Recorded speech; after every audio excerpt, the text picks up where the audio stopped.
Welcome guys to my YouTube channel. In this video, we will talk about the CBSE new pattern introduced for the classes 10th and 12th for the academic session 2021 and 22 and how to study for it. तो चलिए start करते हैं।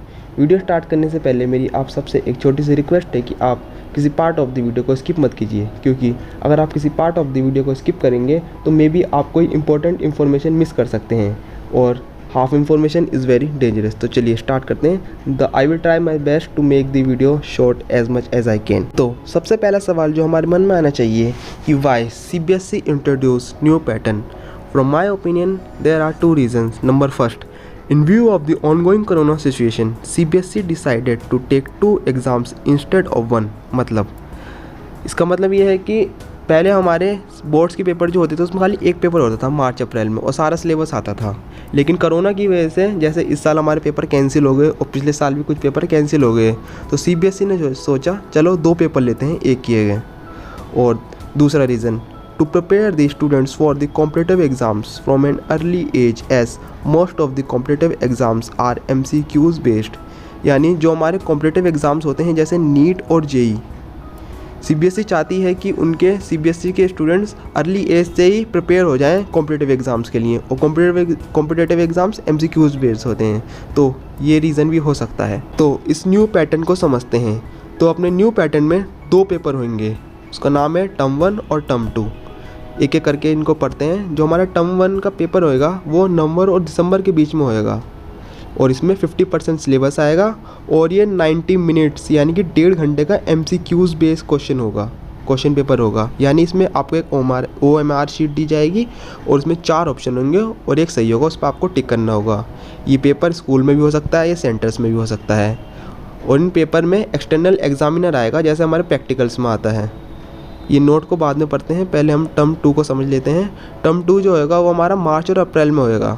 इसमें बाकी remaining 50% syllabus आएगा और ये paper या तो 2 घंटे का सब्जेक्टिव पेपर यानी शॉर्ट आंसर लॉन्ग आंसर जैसे हम देते आते हैं वैसे होगा, या अगर कोरोना फिर से आया, कोरोना ने अपना बर्थडे सेलिब्रेट करा मार्च अप्रैल में, तो ये वाला पेपर भी हमारा 90 मिनट्स 1.5 घंटे का MCQs बेस्ड हो जाएगा।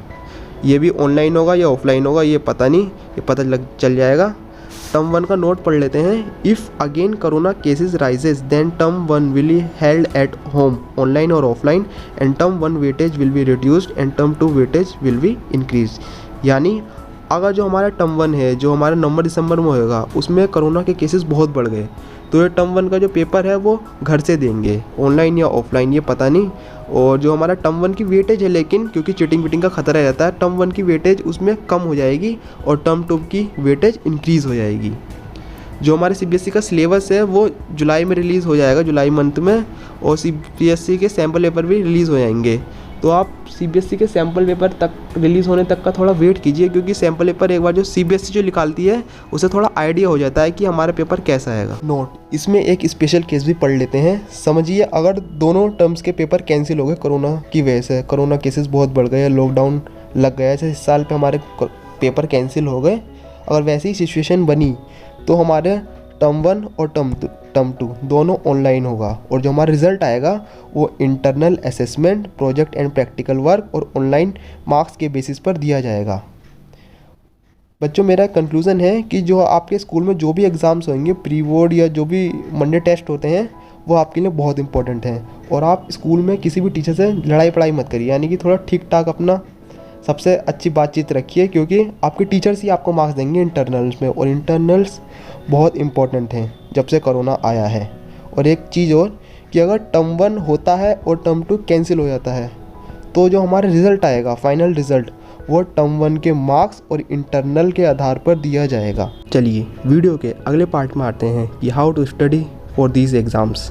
Number first point, complete at least 75% syllabus before term 1, as for term 2 exams you will only get Jan and Feb month। मतलब समझिए टर्म 1 के लिए आपके पास 4 महीने हैं, लेकिन टर्म 2 के लिए आपके पास खाली 2 महीने होंगे।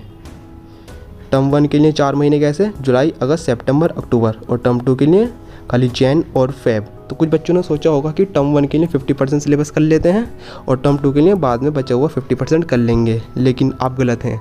आपको टर्म 1 से पहले 75% सिलेबस पूरा कर लेना है और बाकी 25 आप जैन और फेब मंथ्स में कर सकते हैं। दूसरा point, practice as much MCQs as you can. देखिए आप क्वेश्चन बैंक लाइए, किसी से ही पढ़िए, लेकिन आपको MCQs तो अब प्रैक्टिस करने पड़ेंगे। जितना हो सके उतने ज़्यादा MCQs आप सॉल्व करिए, ठीक है। Number 3, practice exemplar question. ये बहुत इंपॉर्टेंट पार्ट है और सब बच्चे शायद से निगलेक्ट कर देते हैं। सुनिए, जब भी हमारा सिलेबस आता है तो हमारे सिलेबस में 2 बुक्स प्रिस्क्राइब करता है CBSE। नंबर फर्स्ट आपकी NCERT और नंबर 2 है एग्जाम्पलर। जी हाँ, एग्जाम्पलर आपकी प्रिस्क्राइब बुक्स में है, आपके सिलेबस का हिस्सा है। तो आप एग्जाम्पलर क्वेश्चन ट्राई करिए और एग्जाम्पलर बुक में MCQs क्वेश्चन हैं। मेरे हिसाब से कुछ डायरेक्ट क्वेश्चन सीधे एग्जाम्पलर से आएंगे आपके पेपर में इस बार। Number 4, self study. Do not count how many hours you are studying, just study in your own room alone. देखो आप कितना भी ट्यूशन चले जाओ या कितने भी आप कोचिंग कर लो, self study is the best study.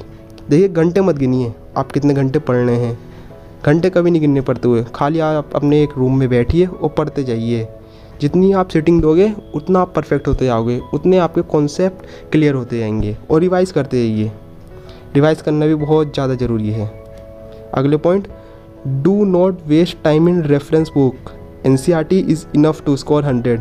देखिए अगर आपने खाली बोर्ड्स को टारगेट करा है तो आप रेफरेंस बुक को बिल्कुल मत छूइए। वो रेफरेंस बुक इतनी मोटी मोटी बुक्स होती हैं, आप पहला चैप्टर तो पढ़ लेंगे, अच्छा भी लगेगा, समझ में भी आएगा, लेकिन क्या आप उस बुक को कंप्लीट कर पाएंगे? देखिए हमारे पास टाइम बहुत कम है, टाइम इज़ मनी, टाइम ऐसे निकल जाएगा आपको पता भी चलेगा।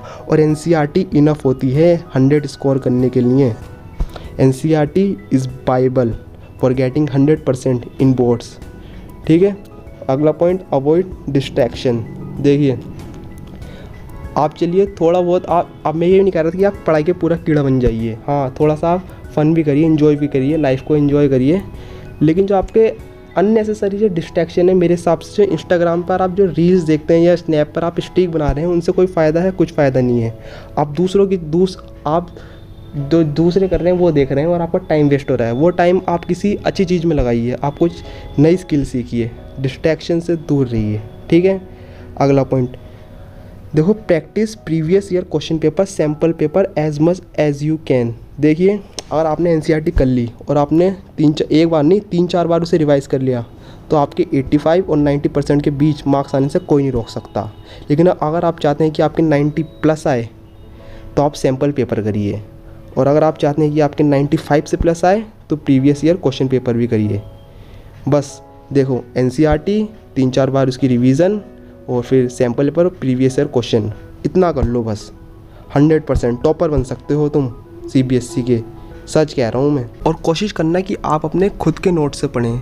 क्यों? क्योंकि देखो जो हम खुद से अपने हाथों से नोट्स बनाते हैं वो हमारे होते हैं, और अपनी भाषा में जो हमारी लैंग्वेज में होते हैं हमें ज़्यादा अच्छे से समझ में आते हैं। बाकियों के नोट्स से आप हेल्प ले सकते हैं हाँ, लेकिन आप मेरे हिसाब से, मेरे ओपिनियन से आप अपने खुद के नोट्स बनाएं और उनसे ही पढ़िए।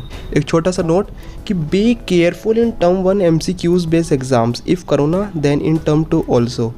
समझिए, देखिए जो आपके टर्म 1 होगा वो MCQs बेस्ड क्वेश्चन होगा, अगर कोरोना आया तो टर्म 2 भी MCQs बेस्ड हो सकता है।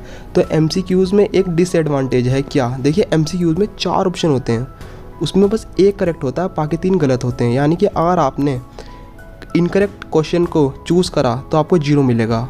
आपको मार्क्स तभी मिलेंगे अगर आप उस करेक्ट वाले पे टिक लगाएंगे, वरना आपको कुछ नहीं मिलेगा। जो हमारे पहले पेपर होते थे सब्जेक्टिव क्वेश्चन, उसमें एडवांटेज होता था। कैसे?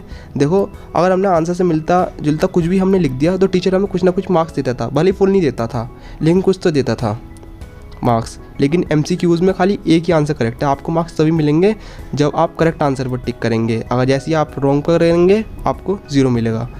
सो स्टडी हार्ड और अपने सारे कॉन्सेप्ट्स क्लियर कर लीजिए।